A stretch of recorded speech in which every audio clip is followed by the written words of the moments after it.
Salam sejahtera, terima kasih kena bersama dengan saya di Nazilin Unity Channel. Pendirian Anthony Locke tidak berganjak meskipun dituduh penipu oleh Dr. Mahathir. Saudara-saudara sekalian, pada pendapat Anda, siapakah sebenarnya yang penipu?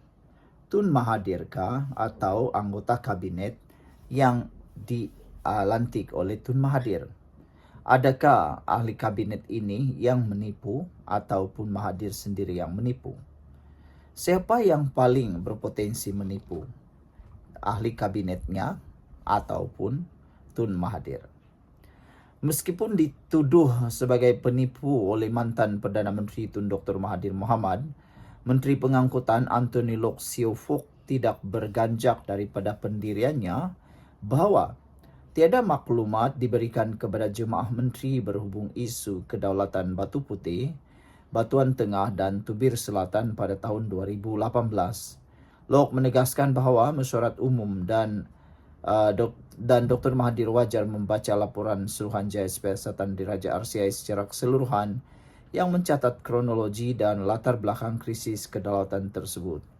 Mahathir hari ini telah menuduh bekas Timbalan Perdana Menteri Dr. Sri Wan Azizah Wan Ismail, bekas Menteri Pertahanan Datuk Seri Muhammad Sabu dan Anthony Locke berbohong dengan mengeluarkan kenyataan bersama bahawa mereka hanya dimaklumkan berkenaan keputusan Dr. Mahathir untuk tidak meneruskan usaha tuntutan ke atas Batu Putih, Batuan Tengah dan Tubir Selatan.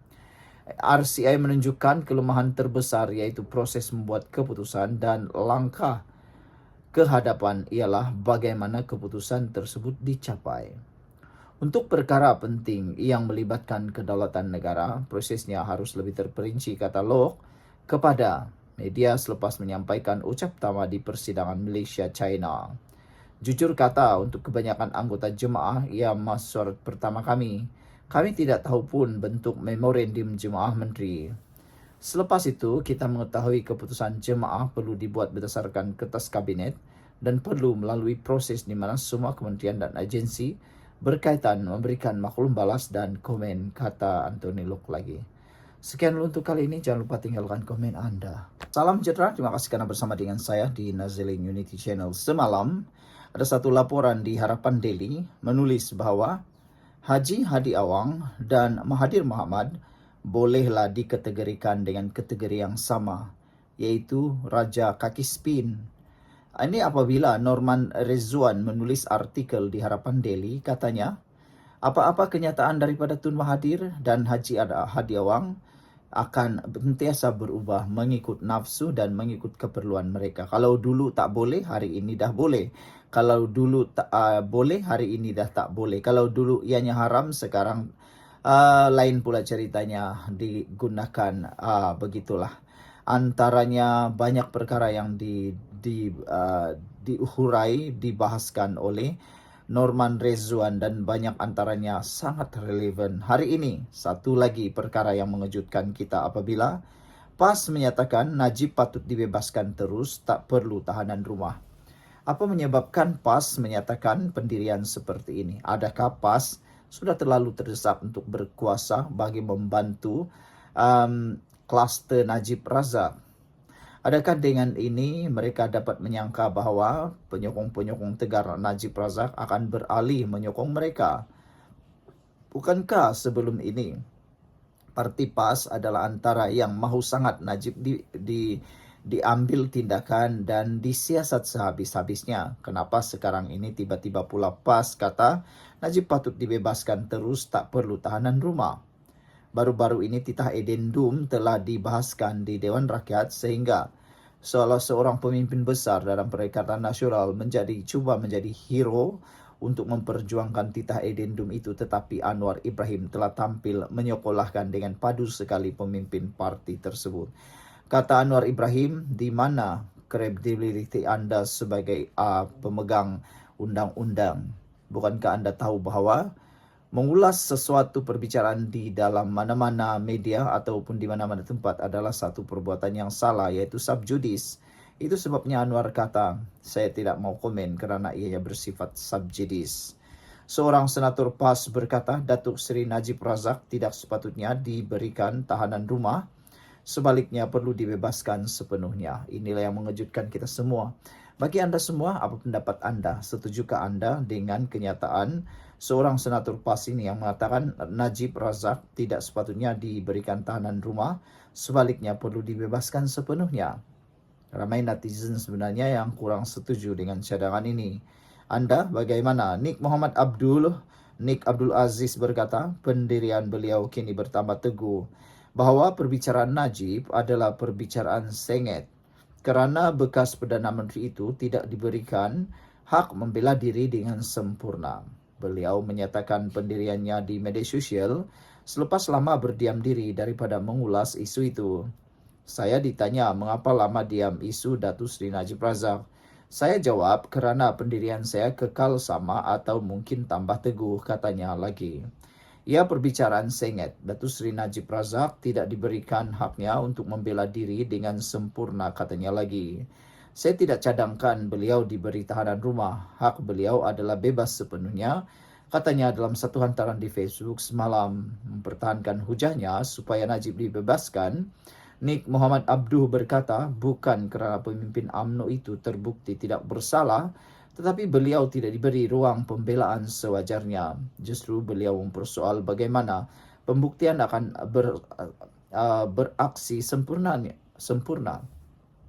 Pandangan saya, bagaimana politik negara masih berlakon matang, adakah mahkamah juga penuh lakonan, tambahnya lagi. Najib kini sedang menjalani hukuman penjara 12 tahun dan denda 210 juta dan bagi kes rasuah membabitkan penyelewengan dana RM42 juta SRC Internasional.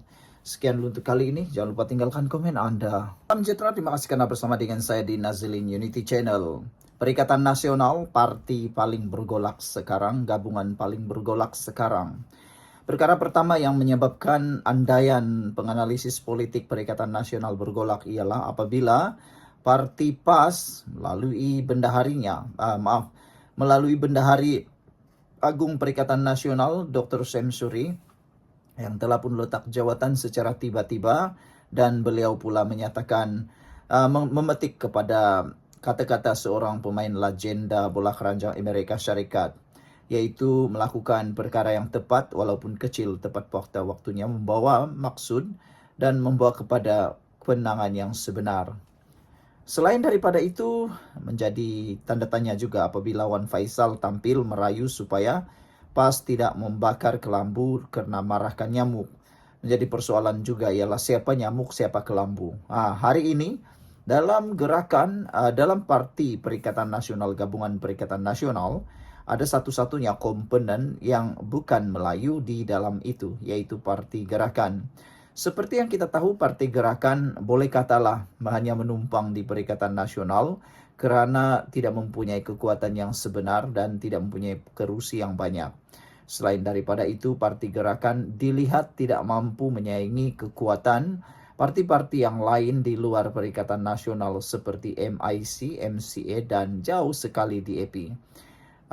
Parti Gerakan tidak mungkin dapat menandingi DAP, MCA dan MIC. Ada penganalisis politik bahkan menterjemahkan Gerakan sebagai parti yang diam-diam saja, yang hanya menumpang dan berlindung di Perikatan Nasional, tetapi kelihatan tidak relevan pun di sana, kata mereka. Ada orang-orang mengatakan bahawa Parti Gerakan mungkin akan keluar daripada Perikatan Nasional. Kalau Perikatan Nasional kehilangan Gerakan, adakah Parti Gabungan Perikatan Nasional akan tempang? Jawapannya, penganalisis politik menyatakan bahawa PN tidak akan tempang.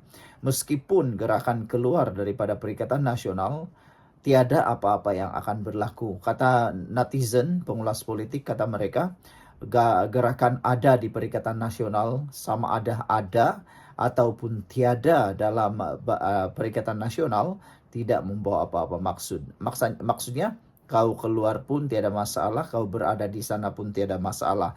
Itu yang dinyatakan oleh para penganalisis politik. Walau bagaimanapun, satu ura-ura kabar angin menyatakan bahawa Gerakan mungkin akan keluar Perikatan Nasional sedang bertiup kencang.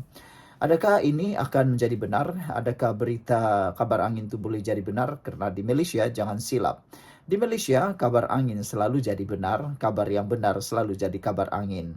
Lihat sajalah pelantikan yang terkini, berita-berita politik yang terkini. Mula-mula hanya kabar angin, lama-lama jadi kabar yang benar. Hari ini, sekali lagi, gerakan tampil mengemukakan keputusan terkini parti itu sama ada mau keluar daripada Perikatan Nasional atau tidak. Dominic Lau, Presiden kepada Parti Gerakan, menafikan dakwaan tersebut bahwa Perikatan Nasional mau keluar daripada PN. Parti Gerakan menyatakan bahwa tidak mungkin gerakan keluar Perikatan Nasional. Itu sekarang dah dinyatakan kepada Dominic Lau. Itu sekarang, belum tentu 5 tahun akan datang. Jangankan 5 tahun, tunggu 5 bulan saja belum tentu apa yang kamu katakan ini masih dikotakan atau tidak, kata netizen. Kerana banyak kali dan banyak bukti sudah bahwa penafian akhirnya menjadi kebenaran. Parti Gerakan tidak akan meninggalkan koalisi Perikatan Nasional PN walaupun ada pertikaian atau perbezaan pandangan dengan dua rakan sekutunya, yaitu PAS dan Parti Pribumi Bersatu Malaysia Bersatu. Kata presidennya, Datuk Dominic Lau, menegaskan bahwa dakwaan kononnya gerakan akan keluar daripada Perikatan Nasional adalah satu dakwaan yang liar dan tidak benar. Walau bagaimanapun, ramai netizen yang mengatakan bahwa kami tidak akan percaya selama-lamanya hal politik ini sangat dinamik. Kemarin berkawan, hari ini berlawan, besok berlawan, minggu depan berkawan. Macam itulah politik. Tidak akan pernah damai dan tidak akan pernah ada yang iya dan 100% confirm. Ianya sentiasa berubah mengikut keperluan. Lebih-lebih lagi melibatkan Perikatan Nasional, PAS dan Bersatu. Apabila pendapat anda, patutkah gerakan tetap berada dalam Perikatan Nasional atau patutkah mereka keluar? Dan apakah peranan Parti Gerakan dalam Perikatan Nasional? Sejauh mana ianya berkesan? Jumpa lagi, tinggalkan komen anda.